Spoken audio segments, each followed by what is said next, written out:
Bonjour, on va étudier l'anatomie des poumons et plèvres. Pour cela, on va adopter le plan suivant. Tout d'abord une introduction, puis on va voir la morphologie externe, la morphologie interne, les plèvres, les rapports, la vascularisation et innervation et une conclusion. Les poumons sont des organes pairs et asymétriques où siègent les échanges gazeux assurant l'hématose. Ils sont situés dans la cage thoracique et ils sont entourés par les plèvres.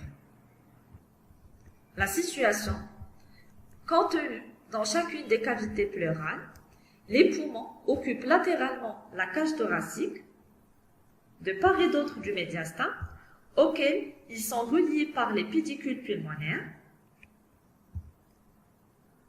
Le poumon est de consistance molle et élastique. Il se laisse distendre lors de l'inspiration, mais revient spontanément sur lui-même. Il est brillant et rosé, devenant gris bleuâtre chez le sujet âgé par l'accumulation des pollutions. Son poids moyen chez l'adulte est de 700 g pour le poumon droit et 600 g pour le poumon gauche. La configuration externe, le poumon a la forme d'un tronc de cône présentant 3 faces, une face latérale, une face interne et une face diaphragmatique.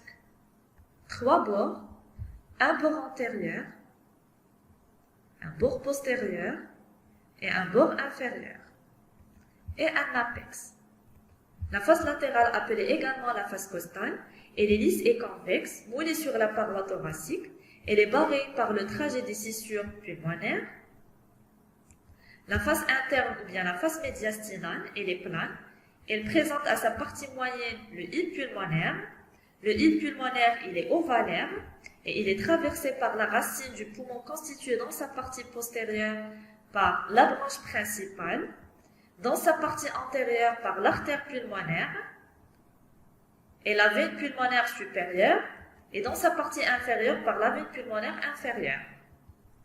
La face médiastinale du poumon présente une série de dépressions correspondant à l'empreinte des diverses constitutions du médiastin. À droite, les reliefs sont dessinés par une forte dépression provoquée par le cœur, et plus exactement par l'atrium droit, des dépressions verticales constituées par la veine cave supérieure, le tronc veineux brachiocéphalique et le tronc artériel brachiocéphalique. Une dépression en crosse marquée par la veine azygos et sa crosse. À gauche, les reliefs sont plus marqués, une empreinte pré- et sous-iliaire constituée par le cœur et plus exactement par le ventricule gauche, une large empreinte en crosse marquée par l'aorte thoracique. En haut et en arrière, l'empreinte verticale de l'artère sous-clavière gauche. La face diaphragmatique est concave et moulée sur la convexité de la coupole diaphragmatique. Le bord antérieur, il sépare en avant la face costale de la face médiastinale. Le bord postérieur, il sépare en arrière la face costale et la face médiastinale.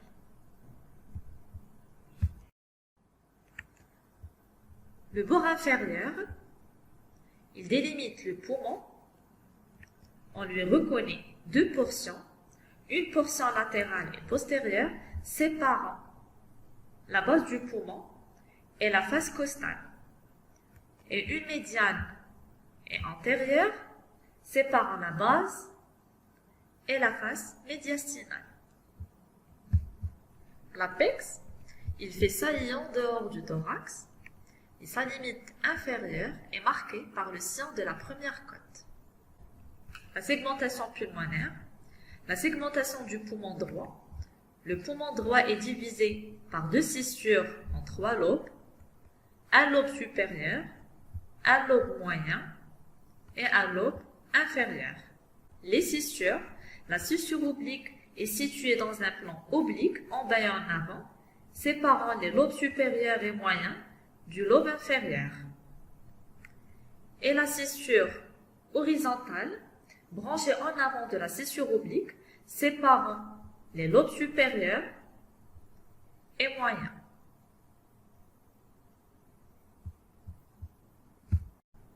Chaque lobe du poumon droit se subdivise en segments.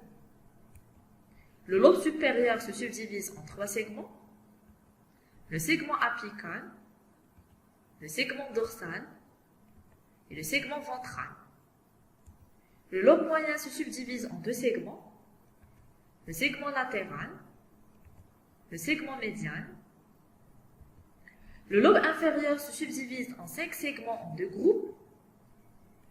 Le groupe supérieur est formé par le segment apical et le groupe inférieur, ou la pyramide basale, est formé par le segment basomédial, le segment basoventral, le segment basolatéral et le segment basodorsal.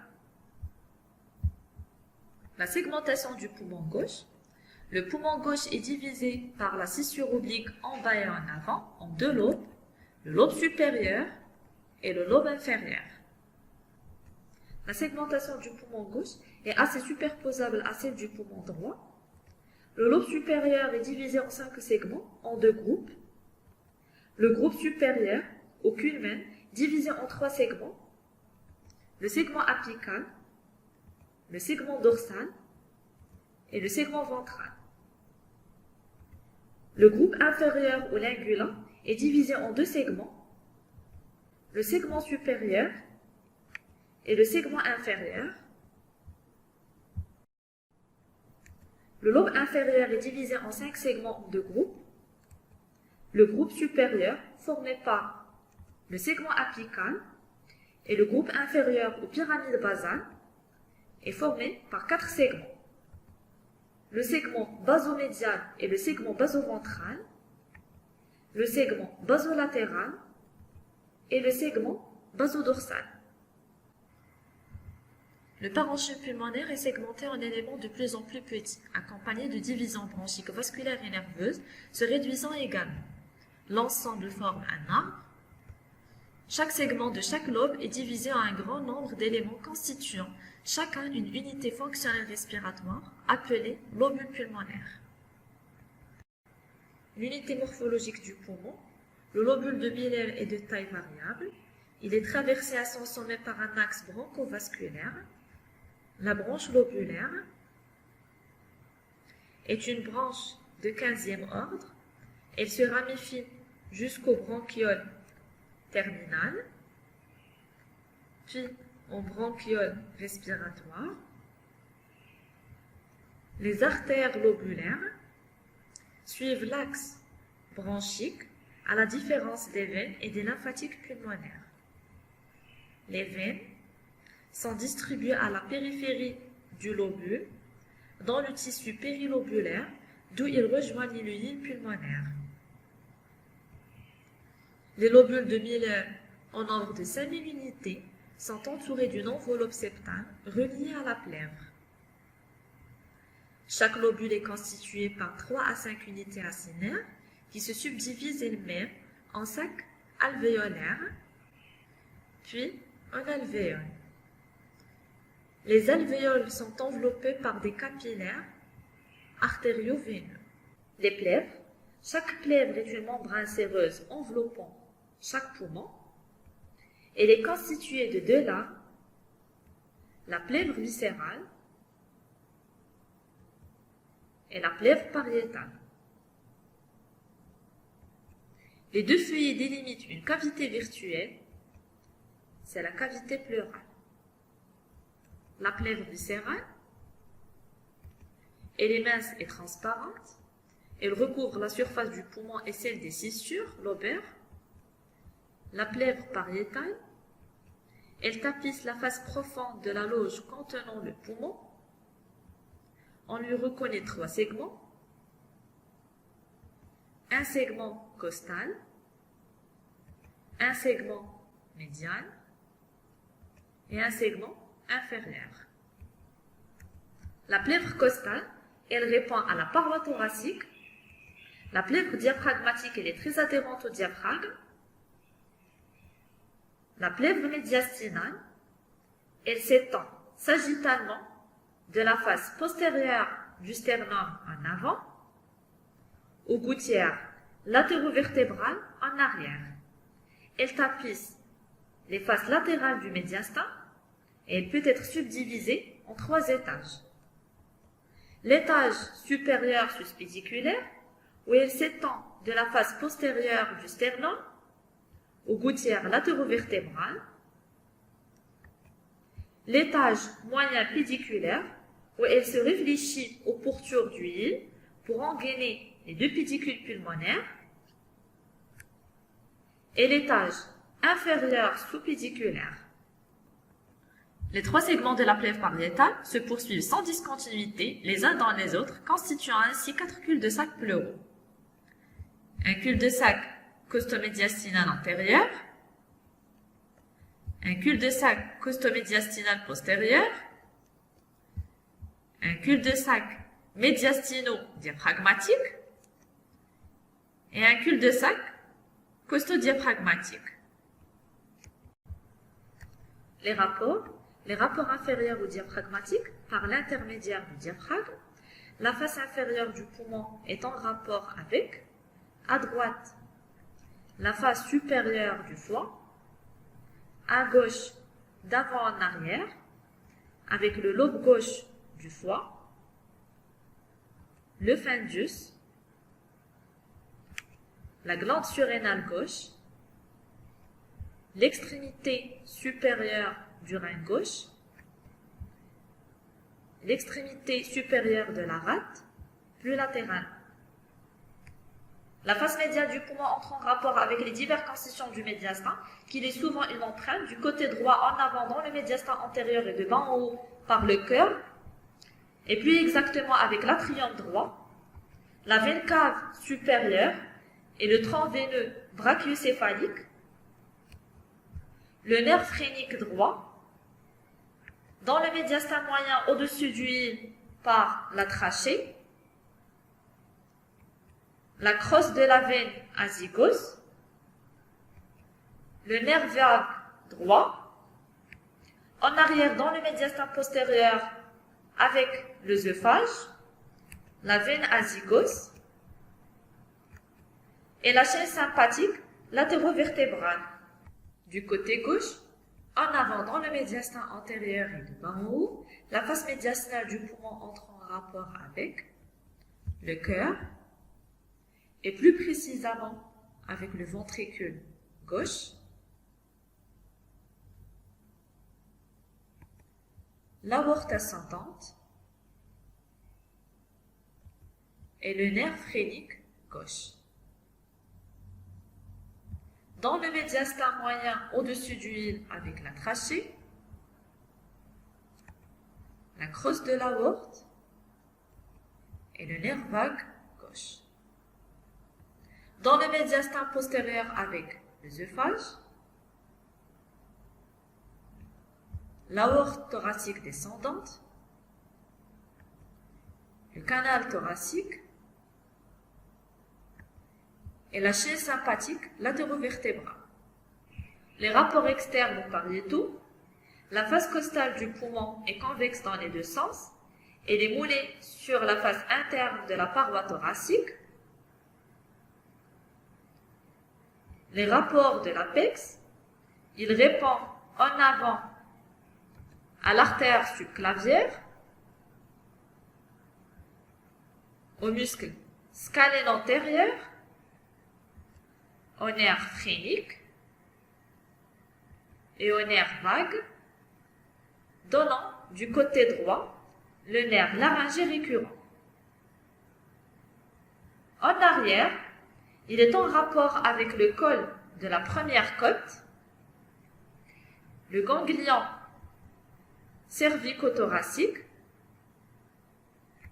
et le premier pédicule intercostal. Latéralement, il répond au muscle scalène moyen Médialement, il est en rapport avec, à droite, le tronc veineux brachiocéphalique, l'œsophage, la trachée, à gauche, avec l'artère carotide commune et l'artère subclavière gauche, l'œsophage et le conduit thoracique. La vascularisation artérielle et veineuse. Les artères et les veines forment deux systèmes, un système fonctionnel destiné à assurer l'hématose et participe aux échanges gazeux, formé par le tronc de l'artère pulmonaire qui se détache de la base du ventricule droit et se divise en artère pulmonaire droite et artère pulmonaire gauche. Les veines pulmonaires qui drainent le sang oxygéné des poumons vers l'atrium gauche et sont en nombre de 4. Deux veines pulmonaires droite supérieure et inférieure et deux veines pulmonaires gauche supérieure et inférieure. Un système nourricier qui est formé par les artères bronchiques qui assurent la nutrition et l'oxygénation de l'arbre bronchique et du poumon et les veines bronchiques. Le drainage lymphatique. Chaque poumon présente 3 territoires lymphatiques, les territoires pulmonaires supérieurs, la partie antéromédiale du poumon supérieur droit se draine dans les nœuds trachéobronchiques supérieurs, les nœuds paratrachéaux droits, la partie supérieure du lobe supérieur gauche se draine dans les nœuds prévasculaires, les nœuds trachéobronchiques supérieurs gauche. Les territoires pulmonaires moyens, ils se drainent dans les nœuds trachéobronchiques supérieurs et les nœuds trachéobronchiques inférieurs. Ils comprennent à droite la partie postérolatérale du lobe supérieur, le lobe moyen, le segment supérieur du lobe inférieur, à gauche les segments lingulaires et la partie supérieure du lobe inférieur. Les territoires inférieurs, ils comprennent les segments basaux des lobes inférieurs, ils se drainent dans les nœuds trachéobronchiques inférieurs et les nœuds pulmonaires juxta-œsophagiens. L'innervation. Les nerfs proviennent du plexus pulmonaire et sont constitués de neurofibres parasympathiques bronchodilatatrices et neurofibres sympathiques bronchoconstrictrices. Le poumon est un organe de respiration qui joue aussi un rôle important d'épuration et de protection de l'organisme vis-à-vis de l'environnement avec lequel il est en contact aérien.